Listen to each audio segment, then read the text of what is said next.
या देवी सर्वभूतेषु मां शान्तिरूपेण संस्थिता नमस्तस्यै नमस्तस्यै नमस्तस्यै नमो नमः। आप सभी को शारदीय नवरात्रि की हार्दिक शुभकामनाएं। माता रानी आप सभी की मनोकामनाएं पूर्ण करें, आप सभी के व्रत स्वीकार कर आपके घर में सुख समृद्धि के भंडार भरे।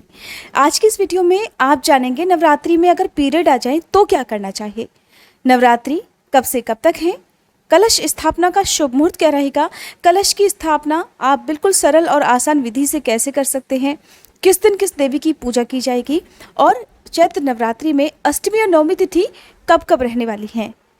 नवरात्रि के दिनों में सबसे बड़ी समस्या तब हो जाती है जब हम नवरात्रि के उपवास तो रखते हैं लेकिन बीच में ही अगर पीरियड्स हो जाते हैं, तो ऐसे में आपको क्या करना है, व्रत रखने हैं या फिर बीच में ही तोड़ देने हैं। या अगर आप पहली बार व्रत प्रारंभ करना चाहते हैं और नवरात्रि के पहले दिन से ही आपको पीरियड हो जाते हैं, तो क्या आपको व्रत प्रारंभ करना चाहिए। अगर अष्टमी या नवमी तिथि के दिन आपको पीरियड हो जाए, आपने सारे उपवास रखे हैं, तो फिर आपको व्रत के अंतिम दिन क्या करना चाहिए। ये सारी बातें आज की इस वीडियो में आप जानेंगे। उससे पहले जान लीजिए तिथि और शुभ मुहूर्त के बारे में। साल 2022 में इस बार 26 सितंबर सोमवार से शारदीय नवरात्रि प्रारंभ होंगी और 4 अक्टूबर मंगलवार को समाप्त हो जाएंगी। नवरात्रि के पूरे 9 दिन तक भक्त उपवास रखकर मां भगवती की कृपा पाने के लिए, उन्हें मनाने के लिए विधि विधान से पूजा करते हैं। 9 दिन 9 देवियों की पूजा करके उन्हें 9 तरह के भोग लगाते हैं और पूरी कोशिश करते हैं कि माता नवरात्रि के दिनों में प्रसन्न होकर आपकी मनोकामनाएं पूर्ण करें। तो नवरात्रि के पहले दिन ही कलश स्थापना की जाती है। अगर आप अखंड ज्योत जलाना चाहते हैं तो नवरात्रि के पहले दिन ही अखंड ज्योत भी जलाना चाहिए, जो कि फिर पूरे 9 दिन तक आपको जलानी चाहिए। 26 सितंबर सोमवार को शारदीय नवरात्रि का पहला दिन है और इसी दिन माँ शैलपुत्री की पूजा की जाएगी और कलश स्थापना भी इसी दिन होगी। तो कलश स्थापना का जो शुभ मुहूर्त रहेगा वो रहेगा इस दिन सुबह 6:11 से लेकर 7:51 तक। नवरात्रि के पहले दिन यानी कि 26 सितंबर को माँ शैलपुत्री की पूजा की जाएगी। 27 सितंबर मंगलवार को माँ ब्रह्मचारिणी की पूजा की जाएगी। 28 सितंबर बुधवार को माँ चंद्रघंटा की पूजा की जाएगी। 29 सितंबर गुरुवार को माँ कूष्मांडा की पूजा की जाएगी। 30 सितंबर शुक्रवार को माँ स्कंद माता की पूजा की जाएगी। इससे नवरात्रि का 5वां दिन रहेगा। नवरात्रि का 6ठा दिन रहेगा 1 अक्टूबर शनिवार को और इस दिन माँ कात्यायनी की पूजा की जाएगी। नवरात्रि का 7वां दिन रहेगा 2 अक्टूबर रविवार को और इस दिन माँ कालरात्रि की पूजा की जाएगी। नवरात्रि का 8वां दिन रहेगा जो कि अष्टमी तिथि है 3 अक्टूबर सोमवार को और इस दिन माँ महागौरी की पूजा की जाएगी। नवरात्रि का 9वां दिन रहेगा 4 अक्टूबर मंगलवार को, नवमी तिथि इस दिन है और माँ सिद्धिदात्री की इस दिन पूजा की जाती है। तो अष्टमी तिथि रहेगी 3 अक्टूबर सोमवार को और नवमी तिथि रहेगी 4 अक्टूबर मंगलवार को। नवरात्रि व्रत का पारण, कलश विसर्जन और दुर्गा विसर्जन किया जाएगा। 5 अक्टूबर बुधवार को इसके साथ ही नवरात्रि व्रत समाप्त हो जाएंगे। बहुत से लोग नवरात्रि के पूरे 9 दिन के उपवास रखते हैं, तो कुछ केवल पहला और आखिरी उपवास रखते हैं। तो आपको नवरात्रि के व्रत जैसे भी रखने हैं, सारे रखने हैं या केवल पहला आखिरी रखना है। नवरात्रि के व्रतों में आपको फलाहार करना है या सेंधा नमक के बने हुए जो व्यंजन है, जो फलाहार है वो करना है, उसका संकल्प आपको नवरात्रि के व्रत के पहले दिन ही लेना होता है।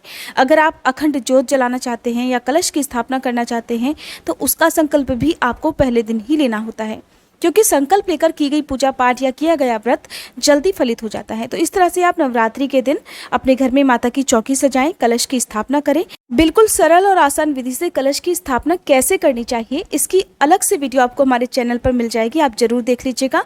अगर आपका कोई भी प्रश्न हो तो इसी वीडियो में आप कमेंट करके पूछ लीजिएगा, ताकि कलश स्थापना की वीडियो में मैं आपको सारे प्रश्नों के उत्तर दे सकूँ। नवरात्रि के दिनों में अगर पीरियड आ जाए तो देखिए, सब जानते हैं कि किसी भी पूजन सामग्री को अशुद्ध अवस्था में नहीं छुआ जाता है।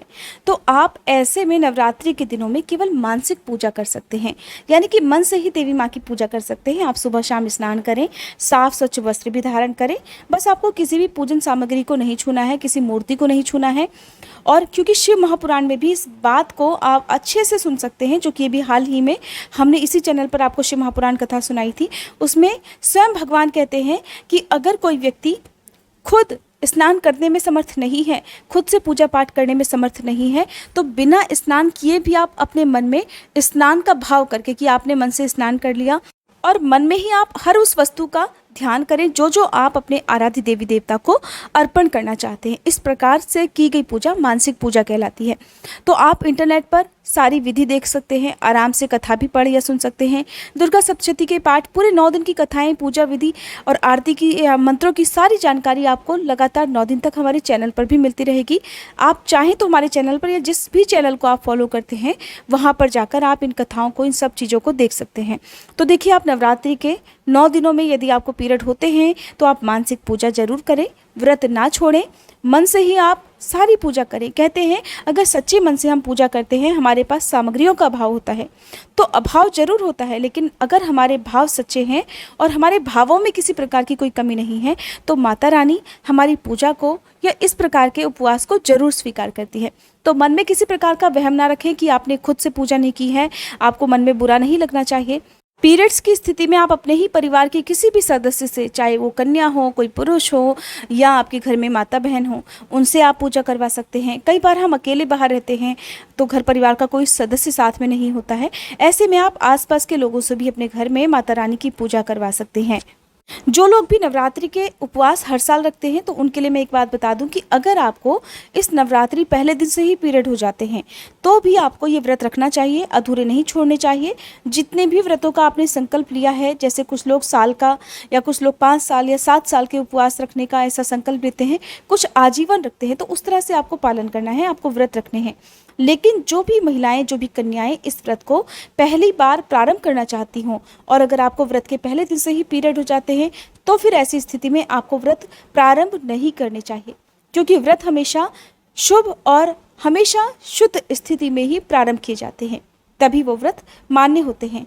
इसलिए आपको इस बात का ध्यान रखना है। अगर अष्टमी या नवमी तिथि के दिन आपको पीरियड्स हो जाते हैं तो भी ऐसी स्थिति में आप अपने ही परिवार के किसी अन्य सदस्य से माता रानी को भोग लगाकर, आपके यहाँ चाहे अष्टमी पूजन होता हो या नवमी पूजन होता हो तो कन्या पूजन भी आप किसी और से आराम से करवा सकते हैं। उन्हीं के हाथों से आप विसर्जन भी करवा सकते हैं। विसर्जन करवाने में कोई दिक्कत नहीं है। उसके बाद जब आप शुद्ध हो जाएं तो जो शारदीय नवरात्रि में जो आश्विन मास की पूर्णिमा आती है उस दिन आप माता रानी के मंदिर में जाएं, वहाँ दीप जलाएं, माता रानी को श्रृंगार की सामग्री अर्पित करें और अगर आपके लिए संभव हो तो आप उस दिन भी कन्या पूजन सुबह के समय कर सकते हैं।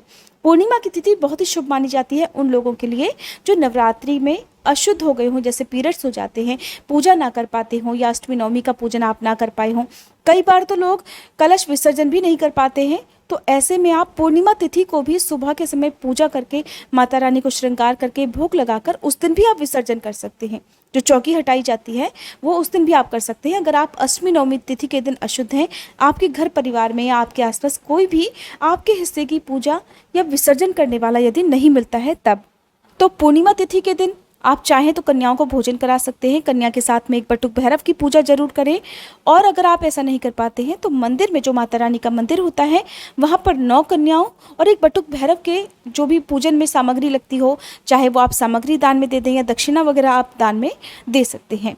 आप चाहें तो पूर्णिमा के दिन गुप्त दान भी कर सकते हैं। गुप्त दान अगर आप करते हैं तो गुप्त रूप से आप 9 कन्याओं को अलग अलग उनकी पसंद का कोई भी सामान देकर, उनके पैर छूकर उनका भी आशीर्वाद प्राप्त कर सकते हैं।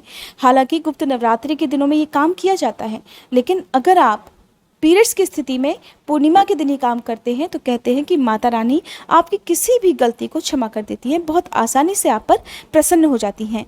शायद बहुत ही कम लोगों को ये बात पता होगी कि नवरात्रि के दिनों में यदि पीरियड्स हो जाते हैं तो जाने अनजाने में कई बार हम कोई पूजन सामग्री छू लेते हैं या किसी भी व्रती महिला या पुरुष को हम छू लेते हैं।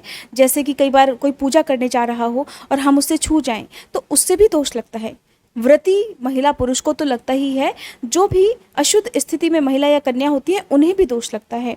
इन्हीं सब दोषों से बचने के लिए, यानी कि पीरियड्स का जो दोष लगता है, चाहे वो नवरात्रि के व्रत हो या कोई भी व्रत आप हफ्ते में रखते हो या महीने में रखते हो, उन सब जो पीरियड्स की अवस्था में किए जाते हैं व्रत, तो उस दोष से बचने के लिए साल भर में एक व्रत आता है, उसे आप सभी को जरूर रखना चाहिए। कहते हैं पूरे साल भर में यदि आपको पीरियड्स के समय किसी पूजन सामग्री को आपने छू लिया हो तो उससे जो दोष लगता है उससे बचने के लिए ऋषि पंचमी का उपवास रखा जाता है। आपको हमारे चैनल पर हर व्रत की तिथि, शुभ मुहूर्त और उसका महत्व और क्यों वो व्रत रखा जाता है, उस व्रत को रखने से क्या फल मिलता है, इसकी जानकारी समय से बहुत पहले ही मिल जाती है। अगर आप चाहें तो हमारे चैनल पर समय समय पर अपलोड होने वाली ये वीडियो जरूर देखिएगा। ऋषि पंचमी का ये त्योहार या व्रत भाद्रपद महीने के शुक्ल पक्ष की पंचमी तिथि को मनाया जाता है। कई बार पीरियड्स की स्थिति में हम कोई नियम तोड़ देते हैं, व्रत बीच में अधूरा छोड़ देते हैं, तो उससे लगने वाला जो भी पाप है, उस पाप को या उस दोष को दूर करने के लिए ही ऋषि पंचमी का व्रत रखा जाता है, जो कि साल 2023 में आप रख सकते हैं 20 सितंबर को। इस दिन सप्त ऋषियों के साथ माता अरुंधति की पूजा की जाती है। लोगों के मन में नवरात्रि को लेकर एक और प्रश्न रहता है कि क्या कलश की स्थापना हमें सबको करनी चाहिए। तो देखिए, कलश की स्थापना करना अनिवार्य नहीं है, लेकिन माना यह जाता है कि अगर नवरात्रि के दिन में कलश की स्थापना की जाए तो कलश की स्थापना के साथ ही सभी नवग्रहों की भी स्थापना हो जाती है। नवग्रहों की शांति के लिए ही कलश स्थापना भी करते हैं।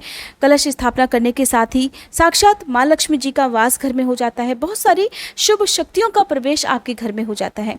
घर में नकारात्मक ऊर्जा दूर हो जाती है। बहुत सारी परेशानियाँ ऐसी होती हैं जैसे हमें बहुत जल्दी जल्दी नज़र लग जाती हो, हमारे काम काज को, हमारी बरकत को या हमारे स्वास्थ्य को, हमारी खुशियों को अगर नज़र लग जाती है, तो कहते हैं कि उन सभी से बचने के लिए, उन सभी दुष्प्रभावों को दूर करने के लिए नवरात्रि के दिनों में माता की चौकी के साथ साथ कलश की स्थापना भी की जाती है। अगर आपके साथ कोई परेशानी है, आप कलश की स्थापना नहीं करना चाहते हैं, किसी कारणवश नहीं कर सकते हैं, तो ना करें। बहुत से लोग कलश की स्थापना के साथ ज्वारे भी बोते हैं। हालांकि ज्वारे बोना सभी के लिए अनिवार्य नहीं है, आपकी अपनी श्रद्धा है। आप बिना कलश स्थापना के भी 9 दिन माता रानी की पूजा कर सकते हैं। अखंड ज्योत जलाने को लेकर भी यही नियम है।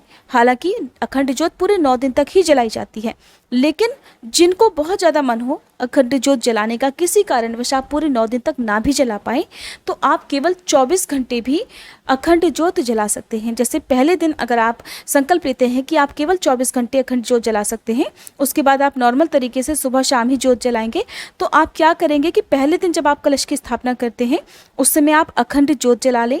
उसमें घी वगैरह जो भी आप यूज़ करते हैं वो इतना डालें या बीच बीच में डालते रहें, ताकि वो 24 घंटे तक, यानी कि अगले दिन जो आप पूजा करेंगे माता ब्रह्मचारिणी की, उस समय तक वो ज्योत जले। सुबह की पूजा आप आराम से कर लें, उसके बाद वो ज्योत अपने आप ही शांत हो जाए। तो इस तरह से आपको अखंड ज्योत जो है 24 घंटे के लिए भी जलाने का समय मिल जाएगा। और उसके बाद आप नॉर्मल तरीके से जो सुबह और शाम ज्योत जलाते हैं वो आप जला सकते हैं।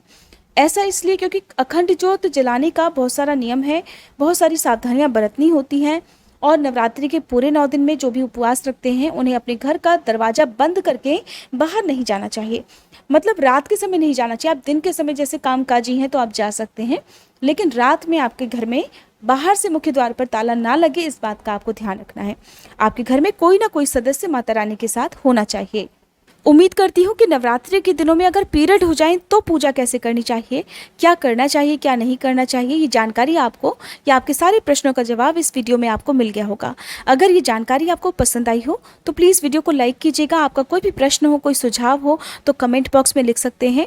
अखंड ज्योत कैसे जलाई जाती है, कलश की स्थापना कैसे की जाती है, अंतिम दिन विसर्जन या कन्या पूजन कैसे किया जाता है, अष्टमी और नवमी तिथि को अगर आपको पूजन के लिए कन्याएं ज़्यादा ना मिले तो आप कन्या पूजन कैसे कर सकते हैं, कलश विसर्जन में किन किन सामग्रियों को घर में ही रखा जाता है, किन का विसर्जन कर दिया जाता है, और नवरात्रि व्रत के पारण के दिन एक काम सभी को जरूर करना चाहिए, वो कौन सा काम है, इस बारे में जानने के लिए आप हमारे चैनल पर आगे आने वाली वीडियो को जरूर देखिएगा। नवरात्रि के पूरे 9 दिन माता रानी को किन किन व्यंजनों का भोग लगाया जाता है, कौन से विशेष बीज मंत्र, स्तुति मंत्र किए जाते हैं और कौन सी कथा सुनी जाती है, या दुर्गा सप्तशती के कौन कौन से पाठ कितने कितने दिन किए जाते हैं, इन सब की जानकारी आप हमारे चैनल पर जरूर देखिएगा।